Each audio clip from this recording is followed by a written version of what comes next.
The content of this podcast is for informational and entertainment purposes only. It is not intended to be a substitute for professional medical advice, diagnosis, or treatment. Always seek the guidance of your healthcare provider with any questions you may have regarding your mental or physical health. The views expressed are those of the host and guests and do not replace personalized care from a licensed professional. Welcome to Mindful Moments with Pedro Morante, a space where a nurse practitioner and educator shares real talk on mental wellness, mindfulness, and navigating life in and out of healthcare. Let's take a moment to breathe, reflect, and grow together.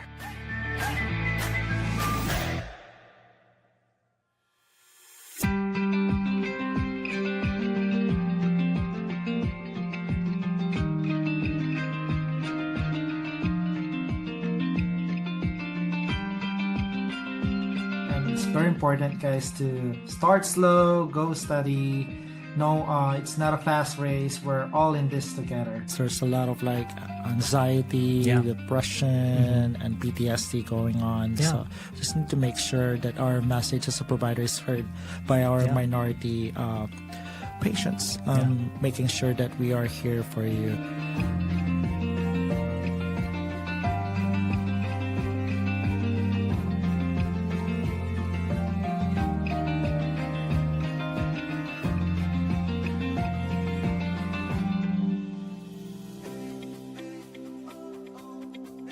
Before the titles, before the certifications, before the confidence, the coaching, the leadership, and the business moves. Today's guest didn't begin her journey in a hospital hallway or a boardroom. It began as a young girl stepping into a completely new country, learning how to survive, adapt, and find her voice in unfamiliar territory. That early experience of starting over, of navigating uncertainty and proving her worth, quietly laid the foundation for everything she would later become. Over the years, that girl grew into a nurse and then into something even bigger. Through long shifts, hard lessons, self-doubts, resilience, and courage, she's transformed not only her own career, but began helping other nurses to do the same. Today, she's known as a badass nurse coach, an entrepreneur, a mentor, and the visionary behind movement that empowers nurses to step into confidence, leadership, and business ownership without losing themselves in the process. But her story isn't about perfection. It's about growth, about overcoming fear, about learning confidence the hard way, and about realizing that her purpose was never meant to stop with her alone. We're about to take you through her journey, the emotional highs and lows, the moments that tested her, the mindset that changed everything, and the mission that continues to drive her today. So let's start where it all began. My episode title for today is Not Your Average Nurse, Confidence, Resilience, and Rewriting the Rules of Nursing. Welcome, Dr. Farah Laurent in the house. Woo-hoo. Wow, what an intro. Thank you so much. That was an amazing intro. I'm so excited to be here. So thank you so much for the opportunity. I appreciate it. I know that we've been trying to plan this and for quite some time. So let's start at the very beginning.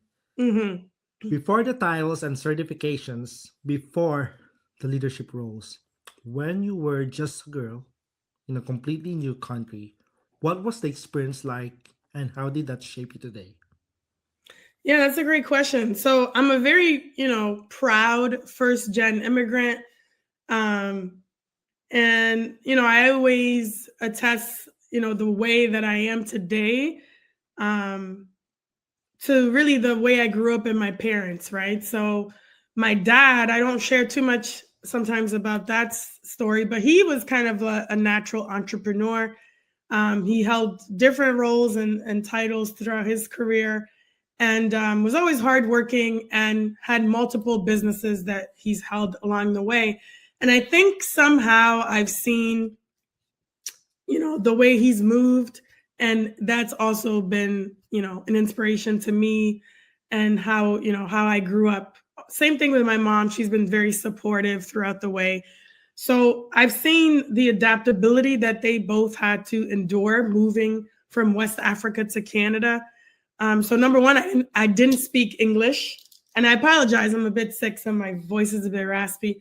So I didn't speak any English, moved to Canada, only spoke French, started, elementary school. And of course, it was very difficult to adjust to the new culture.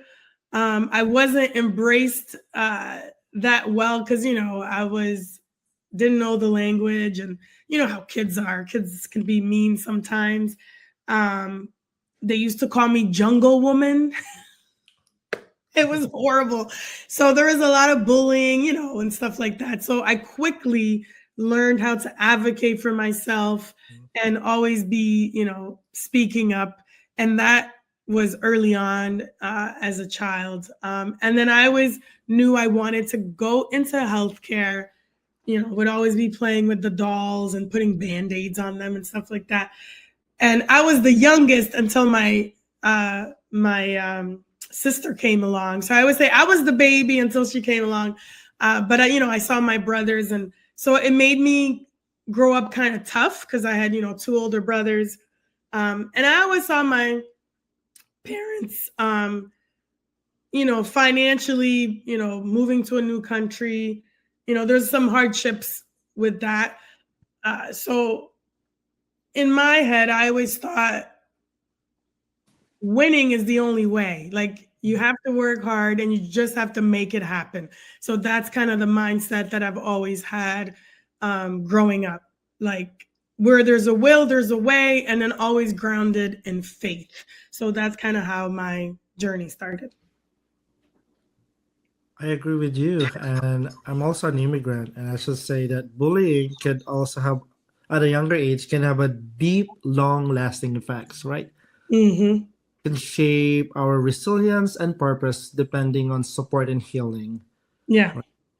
And the impact of bullying at a younger age can often teach a child harmful beliefs about themselves before they have the tools to challenge them. Mm-hmm. It has been found out that they could have low self-esteem and self-worth, anxiety, depression, or chronic fear, people-pleasing and fear of rejection, hypervigilance, and imposter syndrome in later life. Yeah. Difficulty trusting others or speaking up. But it's different from your perspective. How did that shift your identity and confidence? Yeah. So, I always say that most people are not born with just, being fully confident. And it's something we're always working on. So growing up, I would say sometimes I would say I was a bit shy sometimes and a little bit reserved. But as I grew up, like most people, you become a little bit more confident, a little bit more sure of yourself. And I always had like a fighting spirit type thing, and I didn't like other people picking on other people because it happened to me. So I was always naturally an advocate for others and like the peacemaker, even in our own home, I would always try to be the peacemaker, and same thing, outside of there. So I kind of grew up like that. And then I always thought, there's nothing that I can't do, especially when we moved to Canada. I think being an immigrant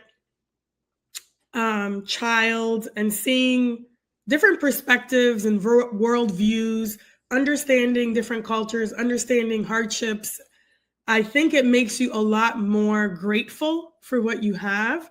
And then you see challenges sometimes as more opportunities as well of how you can kind of shift in the world. So that's how I kind of went through nursing school.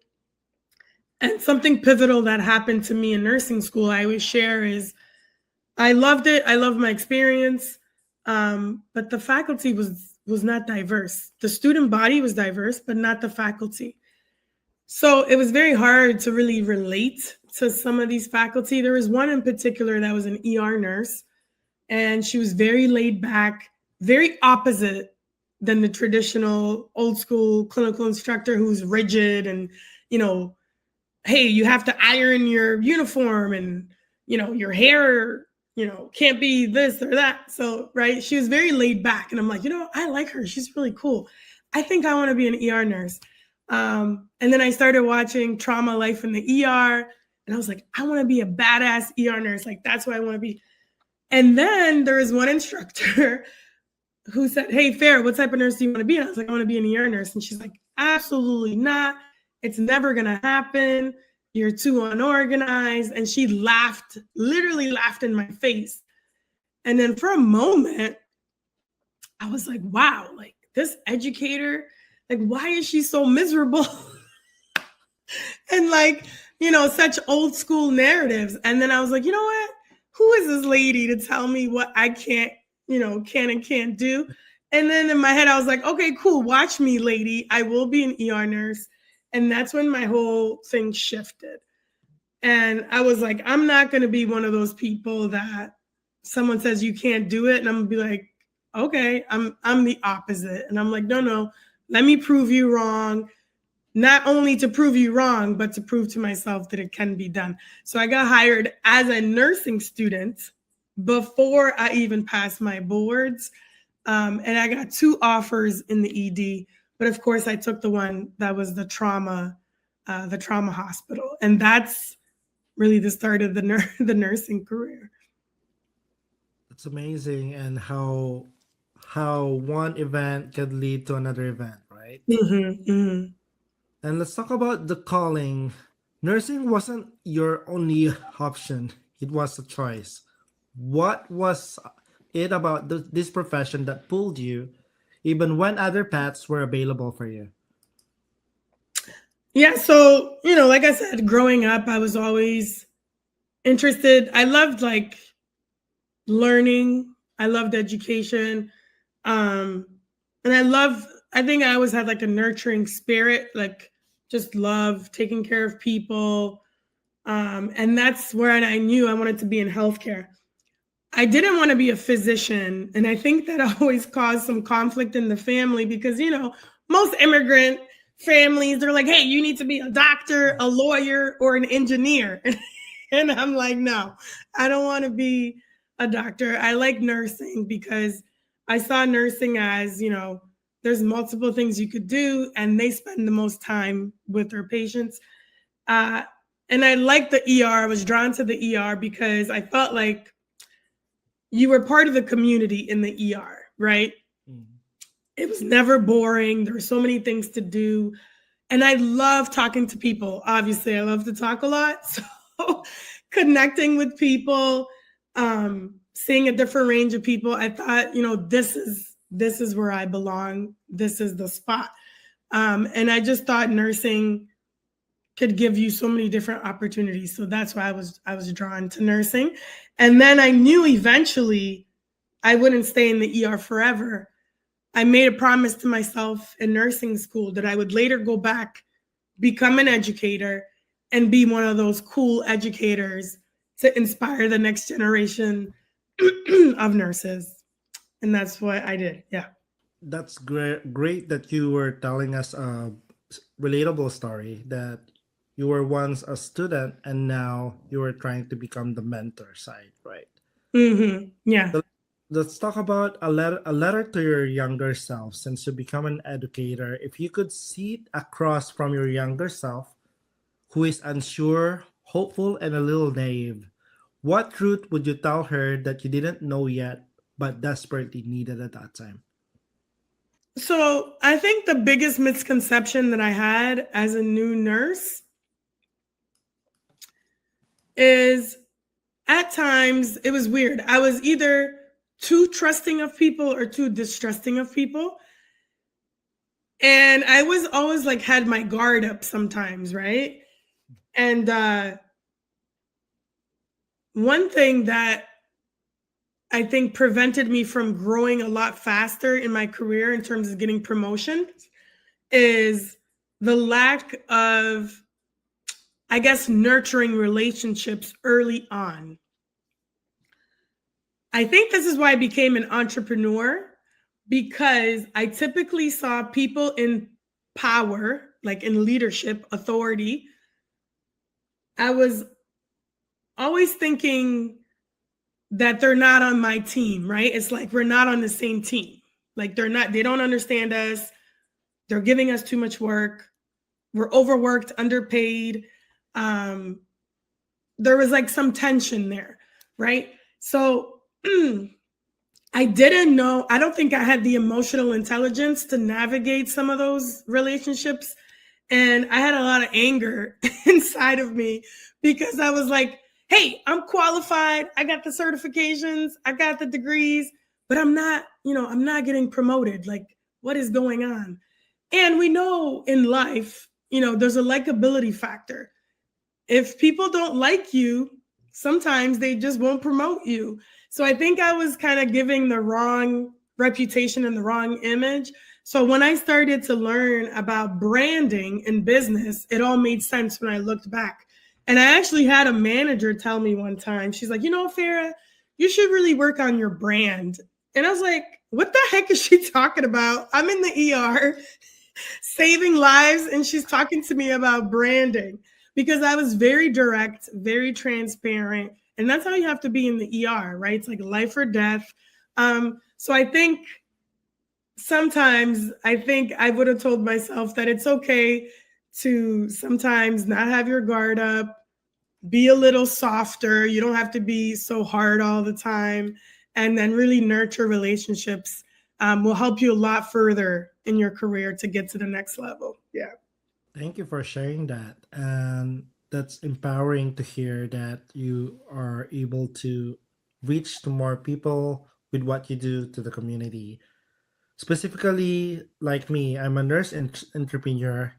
And now I just want to share some statistics about nurse entrepreneurship before we go to your next questions. How common nurse entrepreneurship is? According to the current research, there's less than 0.2% of nurses in the US are entrepreneurs, and this is estimated to be about 6,000 nurse entrepreneurs available based from the research. And I know that nurse practitioners also getting autonomy in terms of their practice, and there's a increasing rate of 5 to 10% of NPs in some states that have founded and owned businesses like private. Now let's talk about your being a badass nurse coach. Okay, so Yeah. from entering nursing school to now, you've achieved so much. Can you quickly walk us through your nursing career, the ups and downs that built your confidence and made you this badass nurse coach today? Yeah, sure. So I'll try to keep it brief. So basically, as I mentioned, I entered the emergency department as a nursing student, worked in Canada for 5 years, and then pursued travel nursing. I wanted to go to a big city because I was tired of the small city where I grew up in. I was like, I want to go to a big city. So moved to New York City to pursue travel nursing. That transition of getting there was also a challenge, for an internationally educated nurse to navigate through the visa process, the this, the that. So I was very proud to do that. Worked as an ER nurse in multiple hospitals, not always welcomed the best way. But, again, I'm so adaptable. Nurses are so adaptable. We're able to navigate, through humor and just like being witty. And I think that's what builds me up really as that badass nurse. So I worked in New York for quite some time. Then I pursued an education master's. I had a baby. I was still going to school while I was pregnant and working full time in the ER. When I had my son and came back, that's when I started having a lot of thoughts about like, I don't want to be in the ER forever. I want to pursue education. But it was a very hard transition to get into education. It took me 2 years after getting my master's. So I was very grateful that I ended up getting to be a clinical instructor at NYU School of Nursing, which is one of the best, obviously, nursing schools, and also being an educator at the NYU, one of their campuses. I always naturally was a mentor and a coach. And I really took the new grads under my wings, to make sure that they were successful. Later went into some education roles in leadership, and then some more leadership roles like director of nursing, director of education, both in academia and in the clinical setting. What I quickly found out was a lot of organizations say that they want change, but they don't want change rapidly. And when you're an advocate, and forward thinking, and you're innovative, sometimes they don't like that speed. When you point out things and try to hold people accountable, sometimes they don't like that either. So I was very outspoken in the C-suites for patient safety and all these different things. And I realized that I was not, the most favorite person in the room, because I was a huge advocate. And I quickly realized I couldn't be in these environments where my integrity and my morals and what they were doing, it just wasn't matching. And it created a lot of tension. And then I kept getting let go. Literally, I got laid off 3 times in 5 years. And then it's almost like I was pushed into entrepreneurship. And that's how the career coaching started. I had my first kid, and I was like, I can't continue to work bedside if I want to spend time with my children. I have to figure out a way to work remotely and still make a bigger impact and help this next generation. And that's how I came up with being a nurse career coach and helping them navigate the job search process, prepare them to be confident and bold and to go after what they want, and not settling for anything less, because people are still telling these new nurses, you can't, you have to do this first. And I refuse to accept that narrative. And I help them transition to where they want to be. Yeah. Making 6 figures, helping them negotiate salaries. Such an inspiring story. And we know that nurses wanted innovation, career growth, and financial freedom. Mm-hmm. So that's your bigger mission. And there's a moment when a career becomes a calling. When did you realize that your purpose was bigger than your own success, and that you were meant to lead and lift other nurses with you? I think there was a couple moments. As I said, as a staff nurse, when students would come, new grads would come, I would often precept them, mentor them, take them under my wing. When I would go to events and when I would see new nurses, I would gravitate towards them and be like, hey, so like, what type of specialty do you want to do? Da, da, da. And naturally always giving advice. And then when I was in leadership and education roles, like I remember one time being at Bellevue Hospital, was it Bellevue? Or maybe Kings County in New York. And I was doing like a preceptor course. And one of the nurses came up to me and she's like, I'm in long-term care and I'm not happy. And I really wanted the ER. And I was always constantly coaching wherever I was. I gave her my email. I said, reach out to me. I'll give you some tips. She reached out to me weeks later and said, guess what? I got an ER position. And that's when it switched. I was like, you know what? I can be doing this on a bigger level. And I saw the impact I was making. And that's when I realized, like, I think I could be making a bigger impact by creating content, being a coach, and getting like the message out there.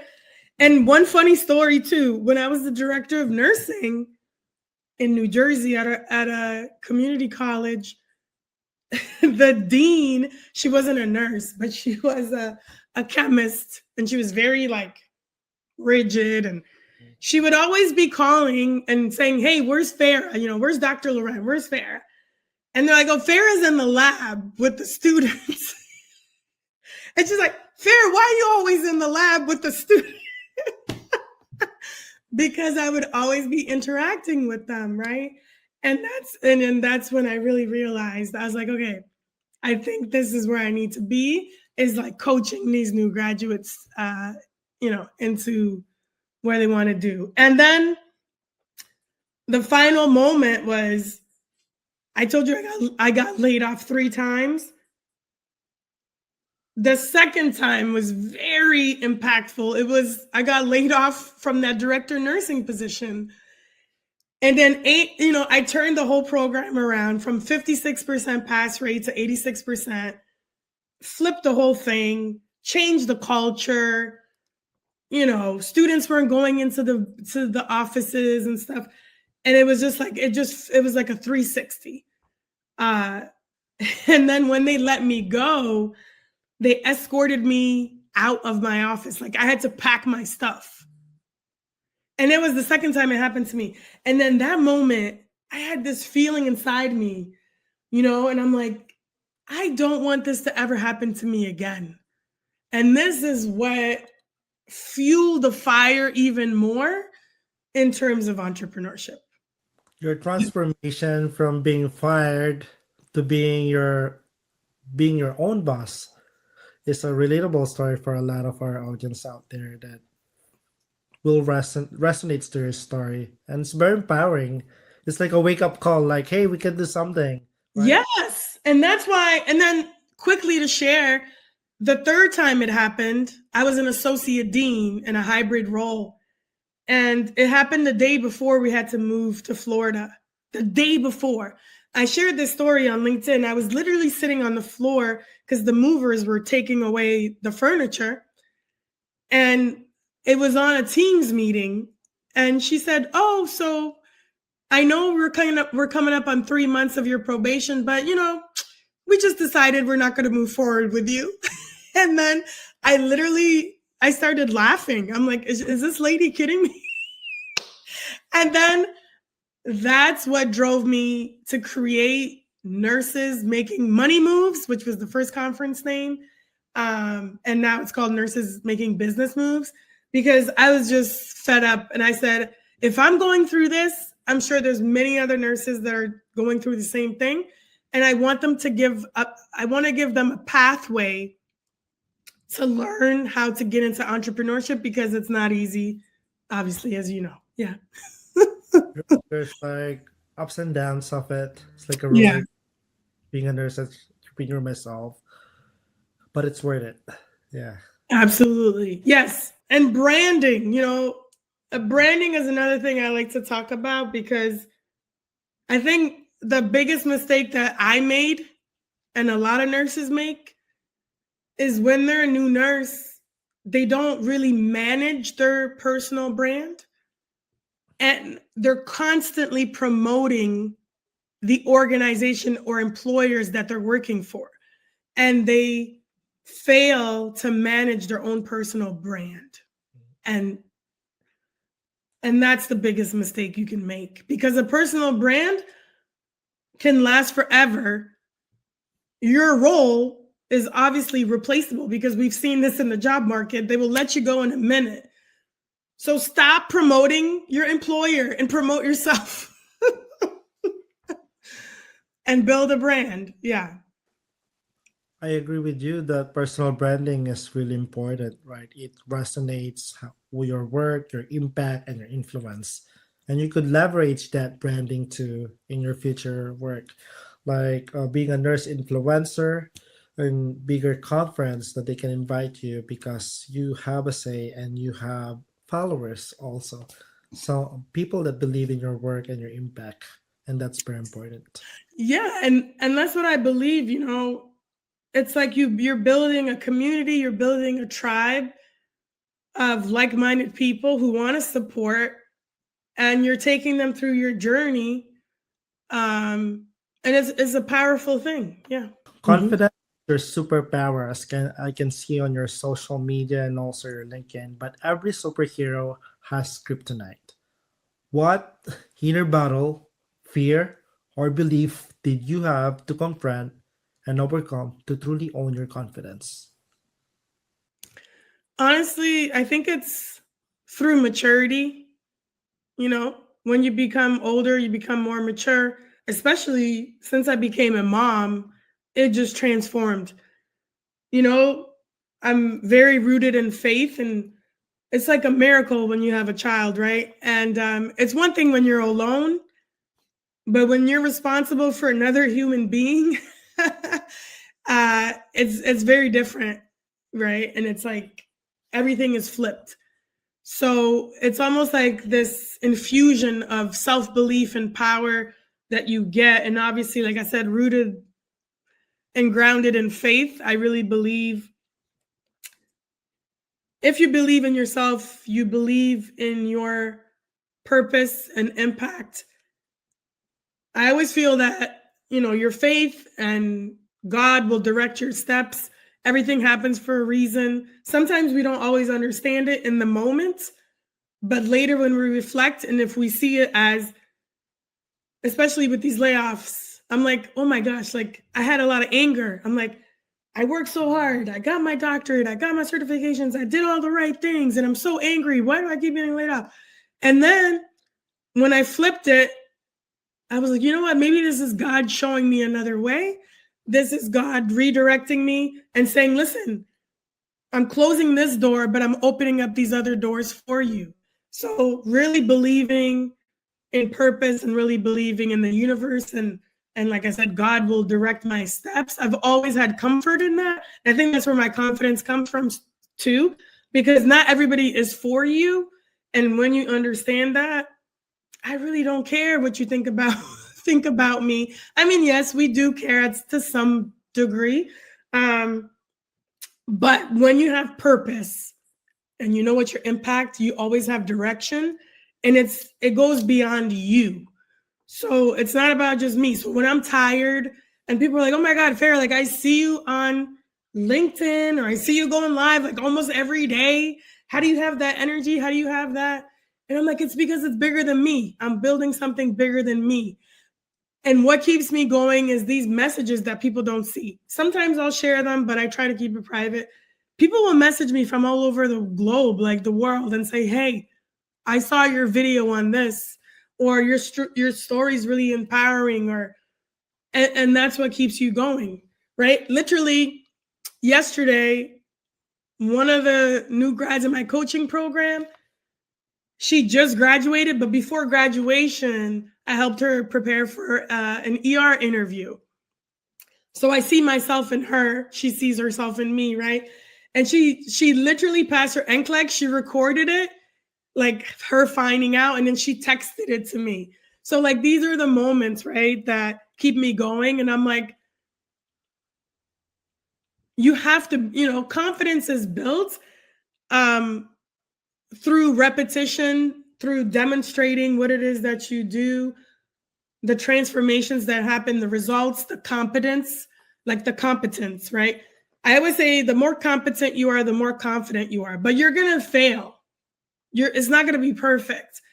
And that's what I realized through entrepreneurship. Perfection, you're not going to get anywhere with that, right? Like 80% done. I read this book, the one-page marketing plan, and it says 80% out the door is better than 100% in the drawer, right? Just get it done, put it out there. People want to see true, real, authenticity people, and that's what I bring. Like when people meet me online or in person, the first thing they'll say is like, oh my God, I love your energy, because I'm just myself wherever I am. And in the beginning, I wasn't like that at work. You know, people have their work selves and their other self, like code switching. So I try not to do the code switching. And I think that's just where my confidence comes from. I know that was a long answer, but it's really knowing who you are, being rooted in knowing yourself and being comfortable in your own skin. And I think it just comes with maturity, and, you know, that's it. Well said. And basically, family is number one for us. I think I can relate with you with that. Mm-hmm. I have twins too, so boy and a girl, so that changes our perspectives to think outside the box. and how we can spend quality time with them to balance life and work. Mm-hmm. Mm-hmm.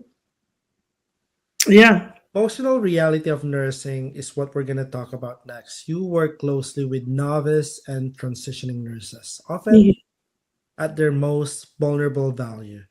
What emotional and mental health struggles do you see in them facing behind the scenes?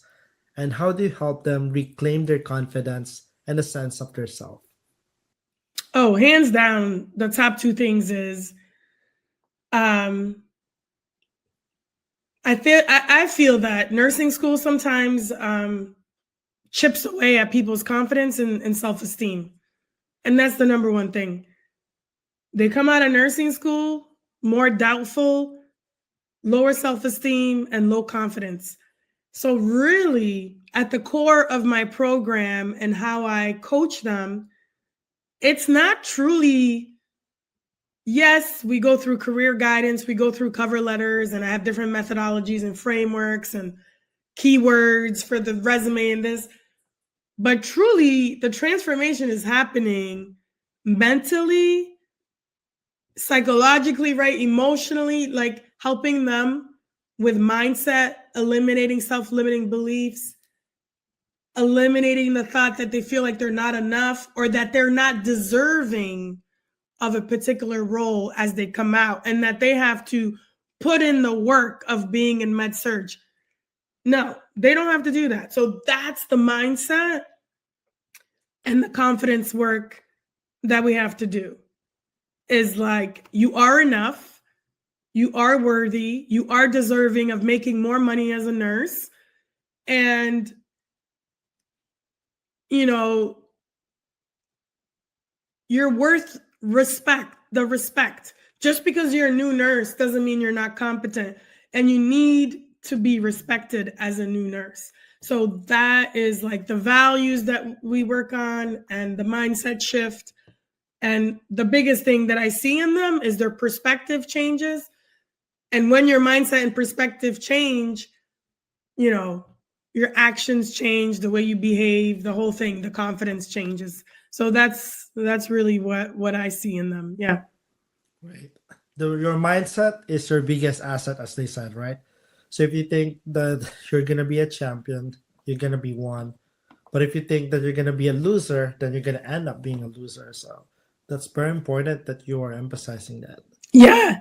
Yeah, winners win. And that's all we're going to do is keep winning. That's it. There's no other way. And this is what I tell them. You know, I say, you know, I don't go into like too much of like faith-based stuff, but I say, you know, you got to believe. There has to be a level of conviction and belief.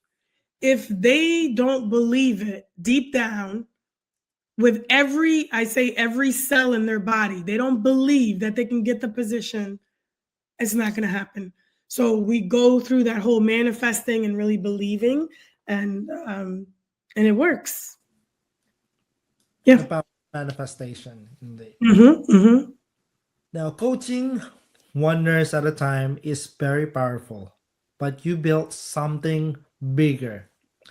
Tell us about Nurses Making Business Moves conference. What inspired it? Who it's for, and why nurses watching today should be in that room. Oh my goodness. What inspired it is my whole career is basically, this is a whole another episode on its own, but let's get to it. Basically, there's no financial literacy education in traditional schools, number one. Number two, there's no literacy teaching, financial literacy in nursing. There's no business acumen. There's no negotiating skills. None of those business and marketing skills are embedded in nursing. And there's some of the most foundational things that we should be learning in nursing school, because essentially you're dealing with people every day, right? So that's number one. Number two, I was tired of seeing other nurses have 2-3 jobs just to make ends meet, living paycheck to paycheck. I was tired of it myself, constantly being laid off. and constantly being lowballed with the lowball offers. These organizations love when we get advanced degrees, doctorates, certifications, but they don't want to pay us for it. So I'm like, it's time. Either you're going to ask for more, and if it doesn't happen, then create your own path. And that's where Nurses Making Money Moves and Nurses Making Business Moves came. Nurses don't have to go back to school to get an MBA to necessarily be a nurse entrepreneur. You can use the skills you have now, your knowledge, your intellectual property to start making money. You don't have to quit your job if you don't want to, but you should at least have another stream of income by way of a side hustle.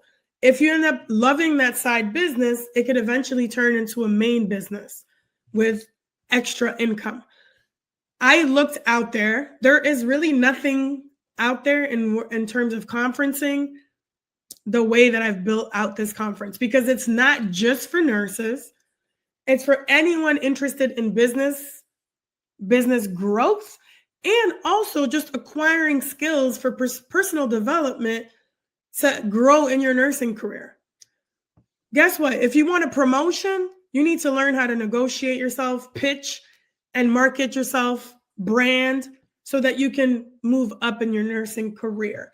So it's for any nurse, whether you're a nursing student, an educator, a nurse exec, or an aspiring nurse entrepreneur that wants to navigate it with community, with step-by-step and strategies and frameworks, and be in a room of powerful nurses, leaders, and entrepreneurs. Like I said, not necessarily healthcare. There are going to be finance people there, marketing people, people that are crushing it in business.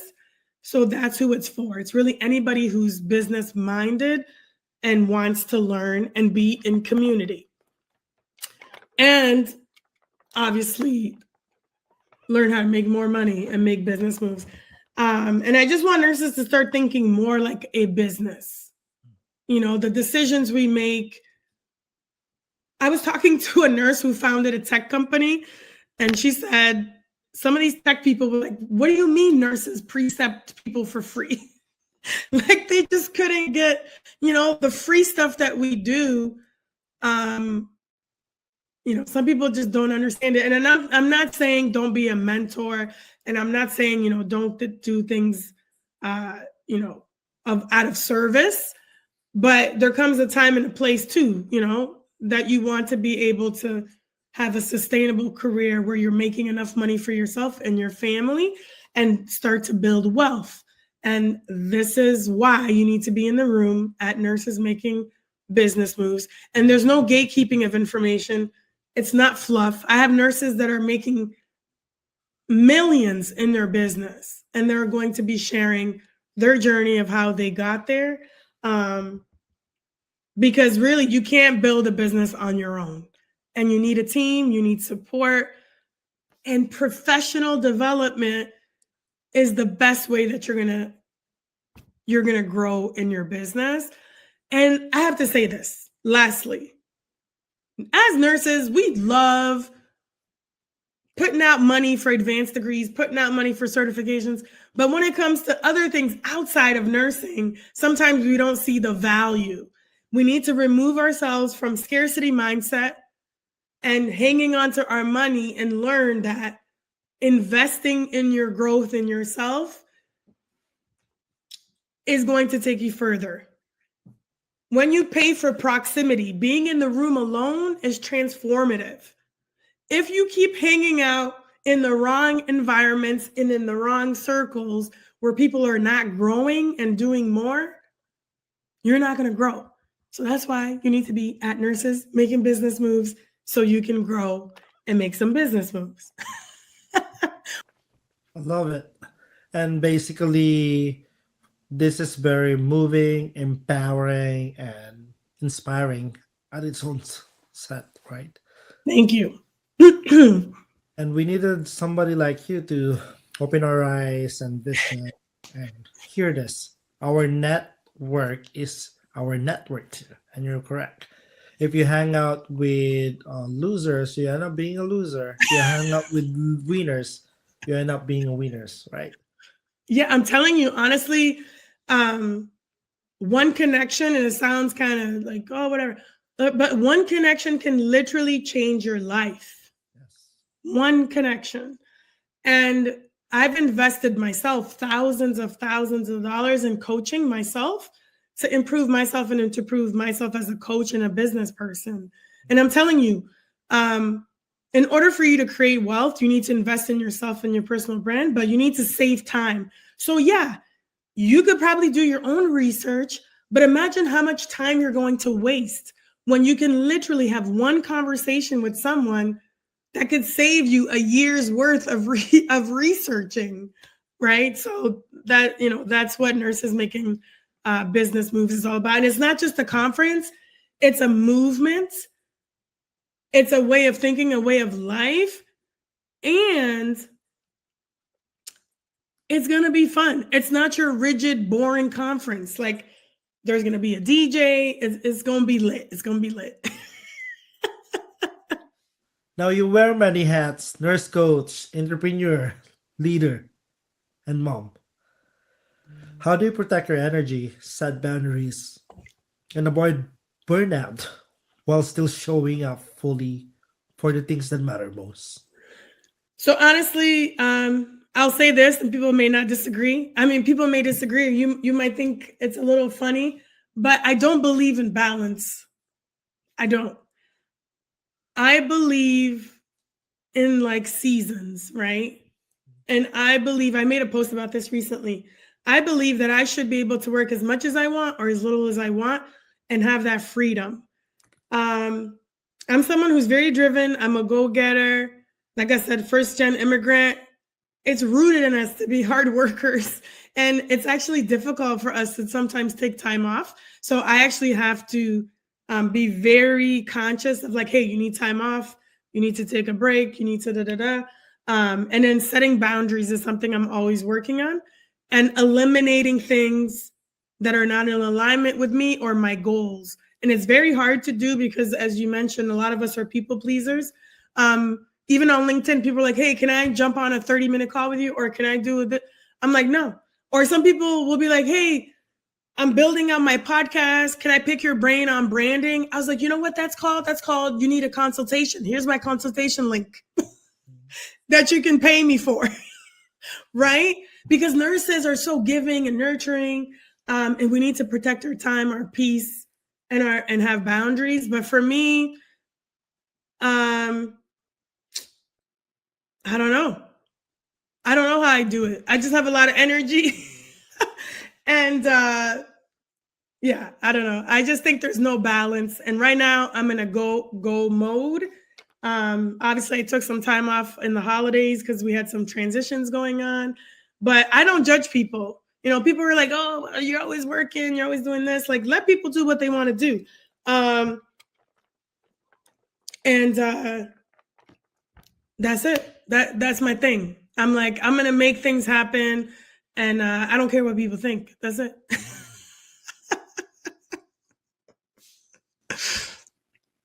I'm glad that you emphasize about authenticity and also just minding our own business, right? That's very important. Yeah, people always want to judge, like, hey, you're working too much. Oh, hey, you're not working enough. I'm like, just let people do what they want to do, and whatever feels right. Just like new moms. There's always conflict. They're like, hey, you should feed the baby this. You should do this. Let the mom decide what to do. That's it. Okay. And our takeaway, thank you, Dr. Farah. If someone watching who is feeling stuck, exhausted, or unsure of their next move, what do you want them to take away from your story and your nursing journey? Just start doing things. Stop overthinking. Stop overplanning. Stop reading the 15 books and then not doing anything. Do something. Figure it out. Do you like it? Do you not do it? And then move on to something else. Just take action. Most people marinate in anxiety, self-doubt, overthinking, and because they're not taking action enough. So that is my biggest thing, is take action get outside, do some stuff, and be in nature, pray, and stop with the outside noise and really think like, what do I really want to do? In nursing, we're notorious for this. Okay, cool. I got my NCLEX. I'm going to get the next certification. This was me. Let me get the 6th one. Let me get all these alphabets. Let me be a nurse practitioner. But I'm like, but do you really want to do that? Right? Because advanced degrees, all these advanced things doesn't necessarily equal more money. And you have to prioritize too. What is the priority in your life right now? And then work from there. And that'll help you get clarity. But just take action and listen to yourself. And whenever you have purpose and impact, you will always have direction.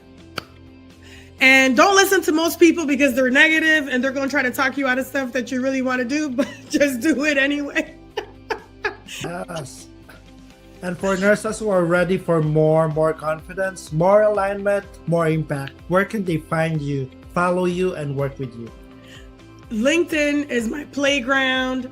Honestly, LinkedIn should pay me because I'm always promoting them.